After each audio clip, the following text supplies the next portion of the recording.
আসসালামু আলাইকুম প্রিয় দর্শক, আশা করি সবাই ভালো আছেন। আজকে পাউরুটি দিয়ে একটা সহজ নাস্তা রেসিপি করে দেখাবো। সহজ কিন্তু এটা স্বাদ কিন্তু খুবই মজার। ট্রাই করে দেখতে পারেন। পাউরুটি দিয়ে এভাবে নাস্তা বানিয়ে খেলে কিন্তু অনেক বেশি মজার হয়। তো আসুন, এখানে আমি একটা পাউরুটি নিয়েছি। আর এই পাউরুটি থেকে মাঝখান থেকে আমি স্লাইস করে নিয়েছি, মাঝখান থেকে একটু ছুরি দিয়ে কেটে নিয়েছি। আর পাউরুটিটা এমন ছিল, মাঝখান দিয়ে শুধু একটু ছুরি দিয়ে কেটে নিয়েছি। নিয়ে আমি এখানে মেয়োনিজ দিয়ে নিয়েছি নিচের পাটে। মেয়োনিজ দেওয়ার পরে এখানে আমি একটু চিজ দিয়ে দিচ্ছি।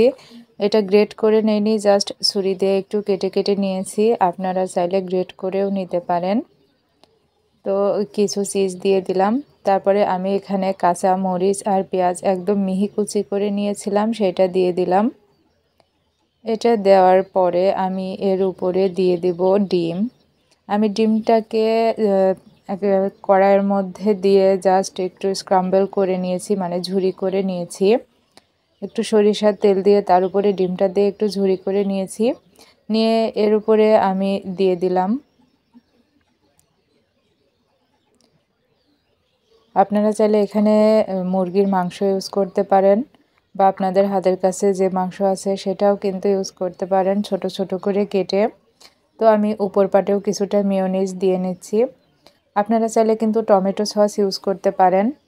আর টমেটো সস আর মেয়োনিজ একসঙ্গে করে মিশিয়েও কিন্তু একটা সস বানিয়ে এখানে ব্যবহার করতে পারেন, এতে টেস্ট আরও বেশি ভালো আসবে। আমার কাছে টমেটো সসটা নেই, সেজন্য আমি এভাবে করে নিয়েছি। তো তারপরে আমি ডিমের উপরে আরও কিছুটা চিজ দিয়ে দিলাম।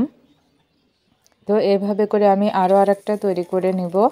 তারপরে আমি কড়াইয়ের মধ্যে একটু বাটার দিয়ে দিলাম। বাটারটা একটু মেল্ট হয়ে আসলে তারপরে আমি এখানে পাউরুটিটা সেঁকে নিব। পাউরুটিটা সেঁকার কারণ হচ্ছে যেন ভিতরে চিজটা ভালোভাবে মেল্ট হয়ে যায়, সেজন্য। আর সেঁকে নেওয়ার কারণে এর টেস্ট আরও বেশি মজার হবে।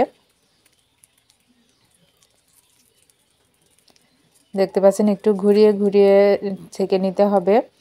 এক পাট হয়ে গেলে তারপর অপর পাটটা আবারও সুন্দরভাবে একটু লালচে করে ছেঁকে নিব।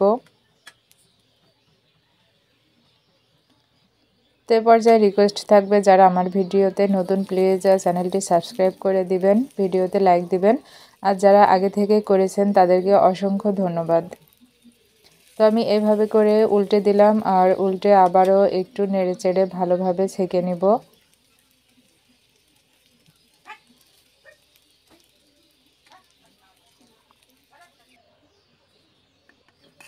আমার এখানে একটা ছেঁকে নেওয়া হয়ে গিয়েছে, তো আমি অপরটাও একইভাবে ছেঁকে নিব। সেজন্য কড়াইয়ে আমি আবারও বাটার দিয়ে দিলাম।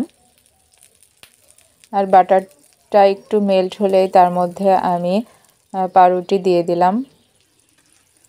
এটার টেস্ট অনেকটা বার্গারের মতোই আসবে,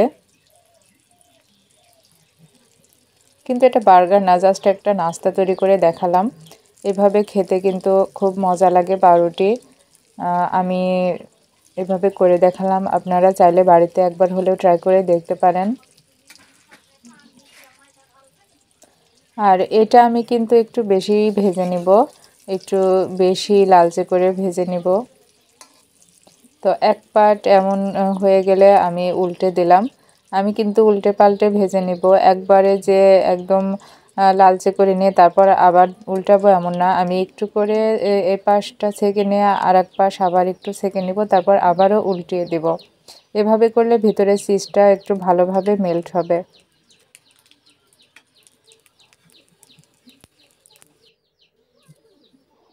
তো দেখতে পাচ্ছেন আমার হয়ে গিয়েছে ছেঁকে নেওয়া। একটু হাতে ধরে দেখাবো যে কেমন হয়েছে।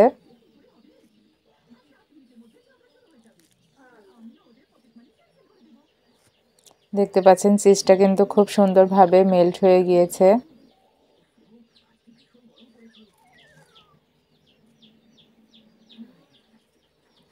যে এটা একটু বেশি করে ভেজে নিয়েছি, কারণ এটা একটু মচমচে হবে বেশি করে ভাজলে, সেজন্য এটা একটু বেশি করে ভেজে নিয়েছি। আর এটা একটু অল্প করেই নিয়েছি।